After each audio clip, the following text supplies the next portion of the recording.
Sambutan berikutnya, sambutan dari Ketua PDGI Cabang Banyumas.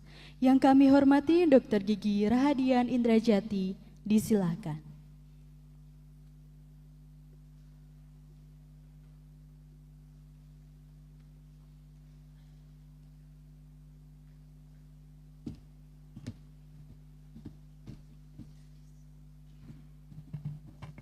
Bismillahirrahmanirrahim.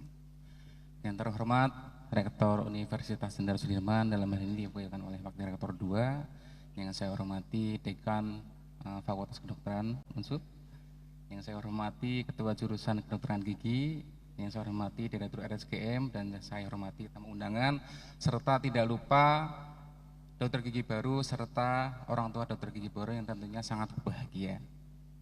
Baik Bapak Ibu sekalian, saya lihat hari ini cukup meriah ya. Jadi ada 17 lulusan dan tentunya perlu kita apresiasi dengan aplaus ya, karena ini merupakan capaian Unsud dan mahasiswanya ya. Terima kasih. Baik, pertama-tama tentunya perlu kita ucapkan pujian dan puji syukur kehadirat Allah Subhanahu wa taala, sehingga pada pagi hari ini kita dapat berkumpul untuk melaksanakan Sumpah Dokter Gigi ya, yang ke-38. Sudah 38 kali Unsud melaksanakan Sumpah Dokter Gigi, yang tentunya kita semua berbahagia ada cukup banyak lulusan hari ini. Dan sebelum memulai sambutan, izinkan saya mengucapkan selamat kepada dokter gigi baru serta orang tua dokter gigi baru yang hari ini diambil sumpahnya. Baik Bapak Ibu sekalian, kami dari PDGI Banyumas tidak bosan-bosannya mengingatkan terhadap dokter gigi terutama lulusan baru, yaitu mengingatkan tentang etik kedokteran, kode etik kedokteran ya. Jadi etik kedokteran ini memang yang harus kita tanamkan selama kita melaksanakan praktik kedokteran. Beberapa hari lalu, beberapa minggu lalu, kami PDGI Banyumas melaksanakan workshop mengenai etik, disiplin, dan hukum di UGM waktu itu. Ternyata ada kejadian-kejadian yang unik yang mungkin adik-adik sekalian di luar ekspektasi dari cerita ini. Jadi mungkin saya mohon izin cerita sebentar. Jadi suatu waktu ada dokter gigi yang sedang praktek. Kemudian ada pasien anak-anak, dia ingin mencabut gigi susu yang sudah goyang-goyang ya, tuil-tuil ya gitu. Ingin mencabut gigi anak itu ke seorang dokter gigi. Nah, singkat cerita, dokter gigi ini ingin mencabut gigi anak tersebut.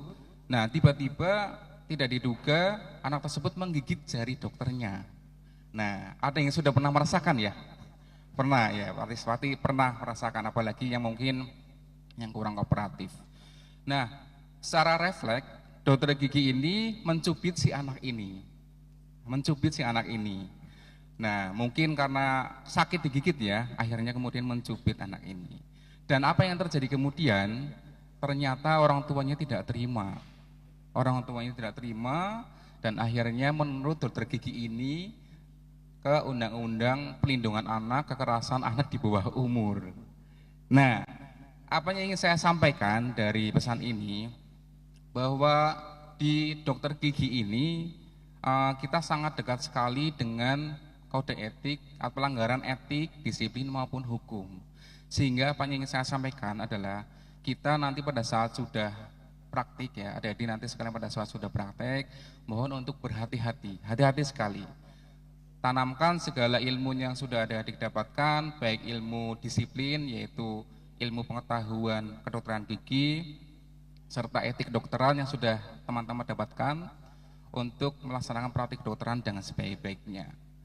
Terdapat beberapa pesan dari kami ya untuk menghindari hal-hal yang semacam tadi yang saya sampaikan.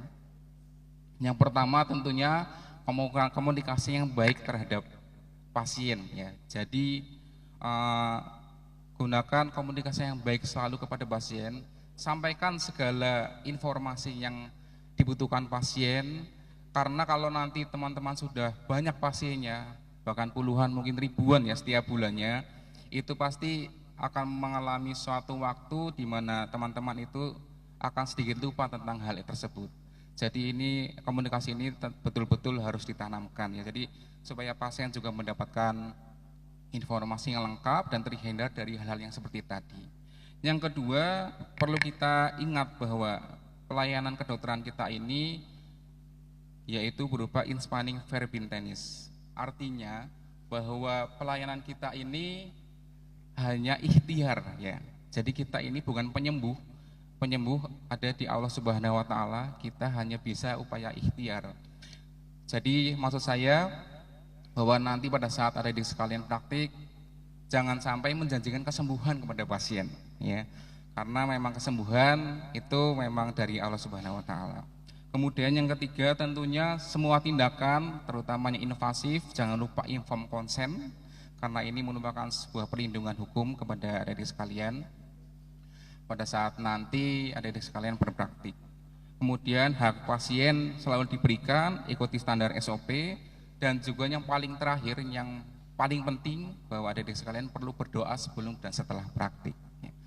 Baik adik ibu sekalian dan adiknya saya banggakan bahwa 2 tahun terakhir ini banyak terjadi transformasi kesehatan. Ya, artinya banyak regulasi-regulasi yang berubah, baik regulasi di profesi maupun sampai dengan mungkin pendidikan profesi ini.